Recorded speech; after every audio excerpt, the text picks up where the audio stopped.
The biggest mistake I see most people make is they brag. I always tell clients, stop sharing your successes, start sharing your failures, because not everybody in your audience has succeeded, but they have all failed. And the more you share your own failures, the more your audience is going to see themselves in you. Welcome to the Goalbusters Expert Peak Productivity Tips podcast, where top business experts get just 7 minutes to answer 5 rapid-fire questions about what they do and how they stay productive. Well, hello everyone. My name is Robin J. Emden, and I'm an accountability coach and the author of Get Resultsology, the science of getting stuff done.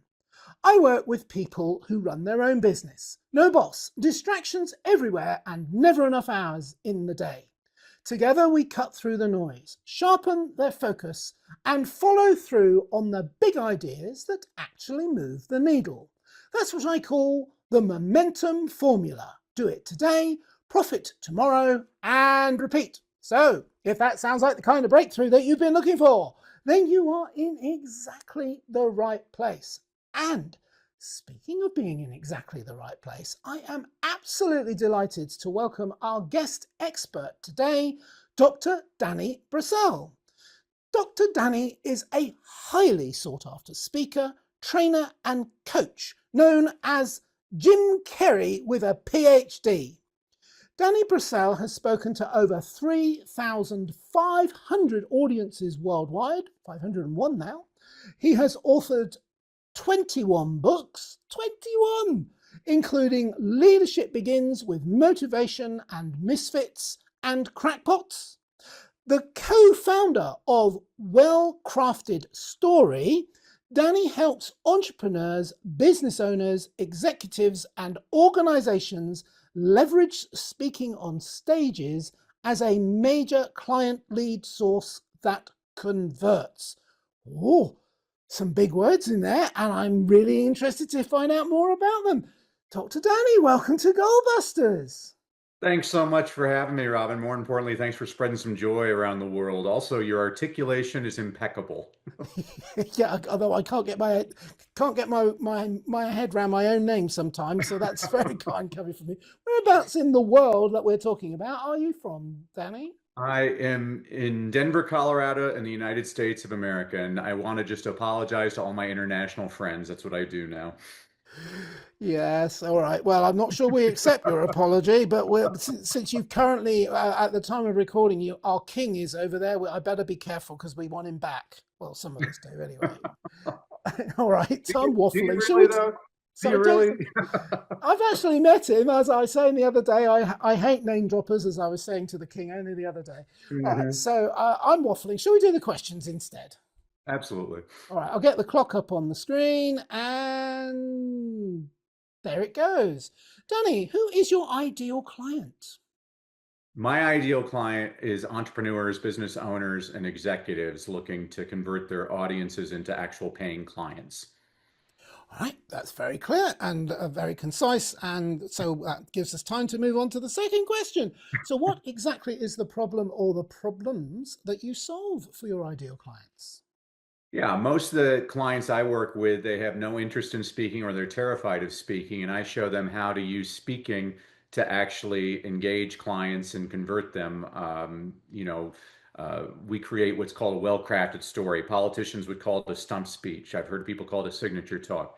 You can call it peanut butter and jelly. It doesn't matter what you call it. This is a presentation that is going to become so ingrained in you. It's going to be like the Lord's Prayer or the Pledge of Allegiance. You're not going to have to think about it. And it's going to be appropriate for a ballroom, a boardroom, a courtroom, a classroom. We even had a client practice his presentation in a restroom. Hopefully his call to action was wash your hands, but it'll work anywhere. Yes, I do that every day. I look in the mirror in the morning and I see it's my boss looking back at me. He's a lunatic, Danny, but at least he's my lunatic. All right, so what is one valuable free action that the audience can implement that will help them to go some way towards solving this problem for themselves? So I always tell people there's only 2 ways to get better as a speaker. First of all, I've been blessed with lots of mentors throughout my career. One of my mentors was a guy by the name of Jim Rohn, and Jim used to say, you can't pay other people to do your push-ups. Translation, you got to do the work. The more you practice your presentation, the more confident and comfortable you'll be on stage. Secondly, you got to watch lots of speakers. I watch at least 10 speakers a day. I watch comedians, I watch televangelists, I watch politicians. I watch them in front of big groups, in front of small groups, in front of men, in front of women. So here's the strategy, the ninja strategy for your audience. I watch a lot of televised award shows because when the person wins the Academy Award, they only have 45 seconds to connect with their audience. I want to see how they use their time. Now, most people, they waste their time. They get up there like, I want to thank God, I want to thank the Academy. It's stupid. Nobody's paying attention. But every now and then, a person hits it out of the park. So a few years ago, one of your countrymen, a gentleman by the name of Joe Walker, won the Academy Award for Best Film Editing. Now, this is Hollywood. The important people are in the front of the room, the actors. And the camera's scanning the crowd. You can see none of them are paying attention. This is film editing. And Joe Walker gets on stage. He's British. He speaks very slowly and deliberately. He says, a lot of people don't know this, but when phrased properly, the term Academy Award nominee can be used as an insult. Well, now the camera scans the audience. People are leaning in, like, what's he talking about? And he says, for example, yesterday I got in an argument with my 17-year-old daughter, and she said, well, Academy Award nominee Joe Walker. All of a sudden, you see everybody laughing hysterically. He gets off stage. Denzel Washington wants to meet him. Sandra Bullock wants to meet him. Brad Pitt wants to meet him. Time magazine said he was one of the highlights of the Academy Awards. Well done, Joe Walker. So that's the power of connection. And that's what I'm always helping my clients do is how can you connect with your audience? I'll give you another bonus strategy. The biggest mistake I see most people make is they brag. I always tell clients, stop sharing your successes, start sharing your failures, because not everybody in your audience has succeeded, but they have all failed. And the more you share your own failures, the more your audience is going to see themselves in you. And that's ultimately what you're trying to do whenever you give a presentation.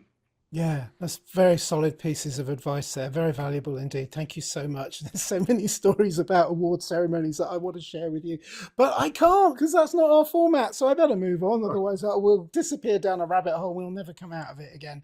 So now that we have a better understanding of what you do, well, a little bit of a better understanding, and that's my fault. I only give you 3.5 minutes. Terrible, really.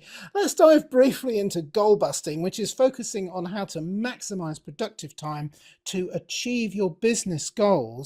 Could you share any more tips? Because you have been sharing lots of tips already, but any more tips or advice for someone looking to improve just their productivity habits, please?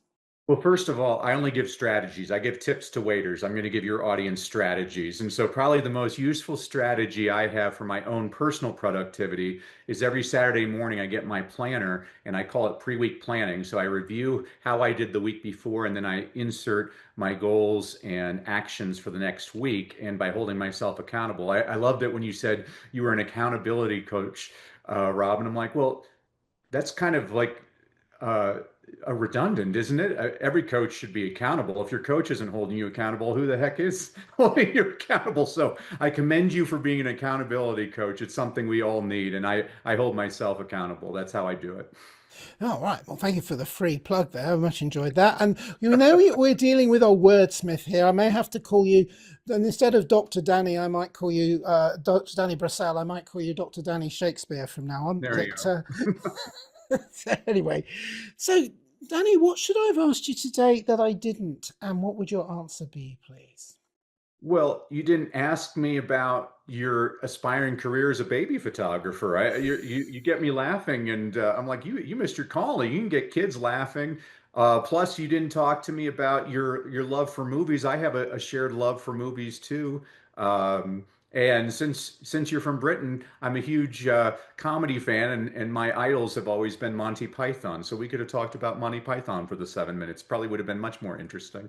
Yeah, it probably would. Funnily enough, I was only thinking because I live in Torquay in Devon, Uh, and Torquay is famous for Monty Python's John Cleese's Fawlty Towers comedy that was made in the 70s, which I know Python is huge in the States, but Fawlty Towers was huge over here. It's still widely regarded as one of the finest British TV comedies ever Absolutely. made.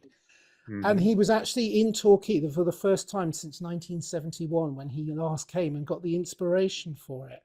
And I was just thinking, actually, I'd love to have met him because he was actually at the theatre because he's doing a touring. He's got a troupe going around doing a touring version of Fawlty Towers that he wrote.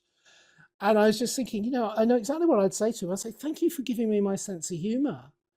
There's so much insanity, so much silliness in there. So much so that my own kids, you talk about making children laugh, my own kids who are adults now, they don't understand me. And I said, well, of course you didn't grow up with Monty Python, did you? I just see the ridiculousness in absolutely everything.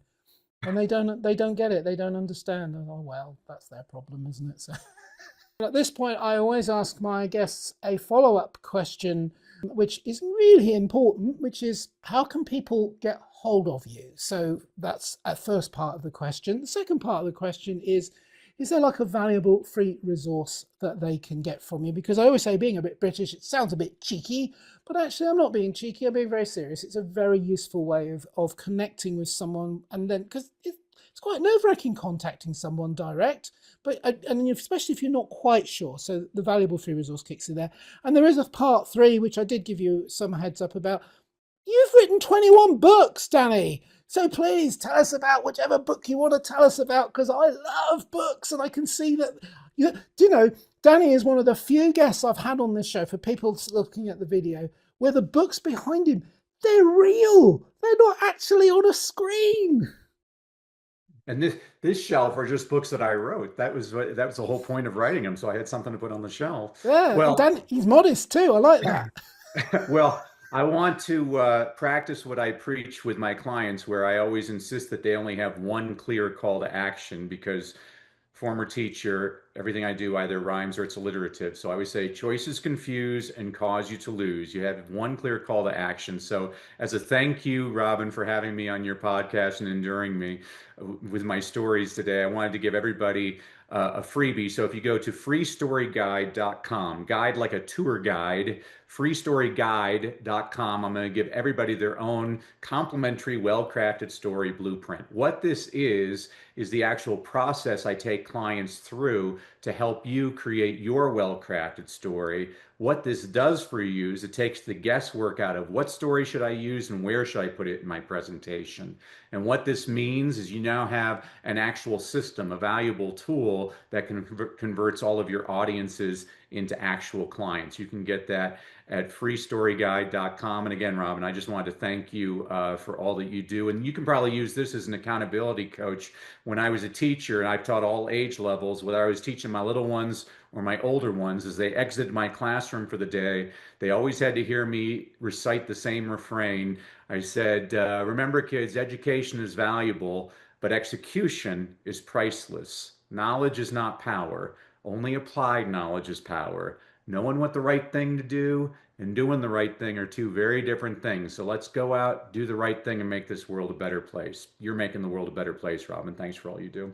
Oh, no. Well, thank you. That's very kind. And what a wonderful piece of wisdom that you end the broadcast on. Although I will add, just to say, that your freebie there is wonderful. I've been involved in marketing in the online world now for a couple of decades.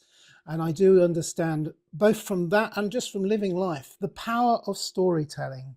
There is no finer way to connect with people than through telling stories, whether you're marketing or not, to be honest. It does happen. Marketing, I'm talking about marketing because we're a business kind of podcast, but genuinely, the power of telling stories, it is a real gift. It is a real art. And the better you get at it, the more effective you are. So thank you so much for sharing that technology with us and for appearing today on Goalbusters, Dr. Danny Brassell. Thanks, Robin. You're very welcome. And remember, everybody, keep goal busting and make your future self proud. Bye-bye. Thanks for tuning in to Goalbusters. If you're enjoying it, please subscribe, rate and review it on your favourite podcast platform. Your support is very much appreciated. And if you're ready to boost your online profits, skyrocket your productivity, crush procrastination, and see a positive change in your bank balance, all within just 30 days, this is your opportunity. Take my free 5-day challenge at www.skyrocketyourproductivitychallenge.com.